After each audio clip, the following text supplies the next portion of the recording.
Assalamualaikum warahmatullahi wabarakatuh.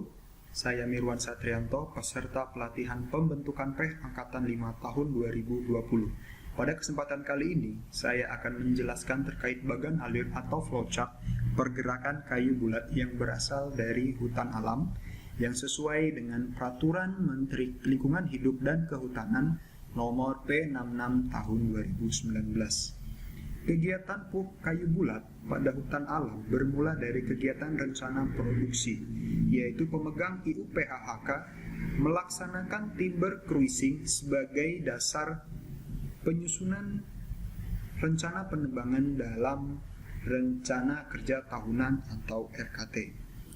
Ganis PHPL Canhut melaksanakan kegiatan timber cruising di mana pohon yang direncanakan akan ditebang dipasangi label ID barcode yang berisi informasi tentang fungsi hutan, nomor peta kerja, nomor pohon, jenis pohon, ukuran diameter, tinggi pohon bebas cabang, dan posisi pohon.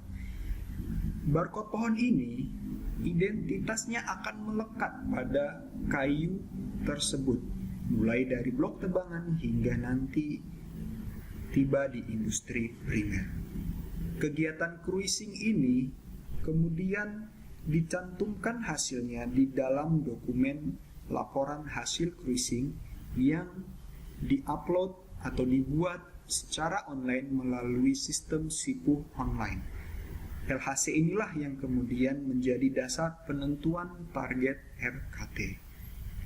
RKT ini apabila pemegang IUPHKHA telah mendapatkan sertifikat legalitas kayu, maka dokumen RKT-nya harus melalui pengesahan ke dinas provinsi terkait.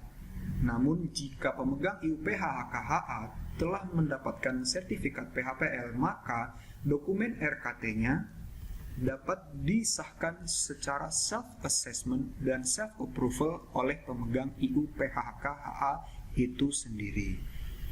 Setelah target RKT disahkan, selanjutnya kayu ditebang dan kayu diangkut ke TPN atau TPK hutan. Pada simpul ini, TPN dan TPK hutan ini, terjadi kegiatan kurji yang dilakukan oleh Ganis PHPL PKBRI, yakni setelah melakukan kegiatan kurji dan pencatatan hasil kurji di dalam buku ukur, barcode batang yang telah diuji dikolek datanya satu persatu, kemudian dimasukkan ke dalam buku ukur elektronik di dalam sistem SIPU online. Selanjutnya, dari daftar kayu yang telah masuk ke buku ukur, Ganis PHPL PKB melakukan pembuatan laporan hasil produksi. Nah, selanjutnya apabila laporan hasil produksi ini kayu-kayunya akan diangkut keluar dari areal pemegang izin IUPHKHA, yaitu apakah menuju TPK antara atau menuju ke industri primer, maka kayu-kayu yang telah dibuatkan LHP-nya harus dibayarkan terlebih dahulu PNBP-nya melalui sistem SI PNBP. Jika sudah lunas, maka kayu-kayu tersebut barulah boleh diangkut keluar areal pemegang izin IUPHKHA. Dalam mengangkut kayu menggunakan alat angkut, misalkan menggunakan logging truck, maka kayu-kayu yang diangkut menggunakan logging truck tersebut harus dikolek batangnya satu persatu. Dan kemudian Ganis PKB akan menerbitkan dokumen SK SHK secara online melalui sistem SIPU.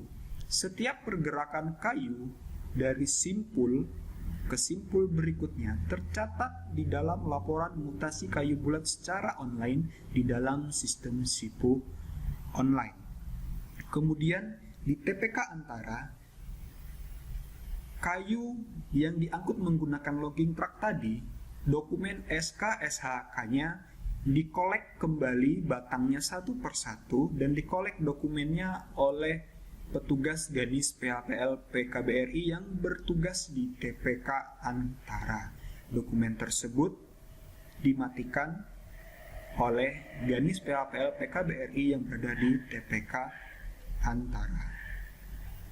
Nah, selanjutnya apabila pemegang IUPHKHA akan mengirimkan kayu tersebut menuju ke industri primer pengolahan kayu, maka Gadis PHPL PKBRI harus melakukan kolek batang satu persatu kembali dan membuat dokumen SK SHK guna mengirimkan kayu dari TPK Antara IUPHKHA menuju ke industri primer.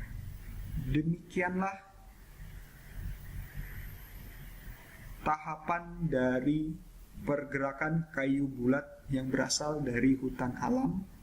Semoga bermanfaat. Terima kasih.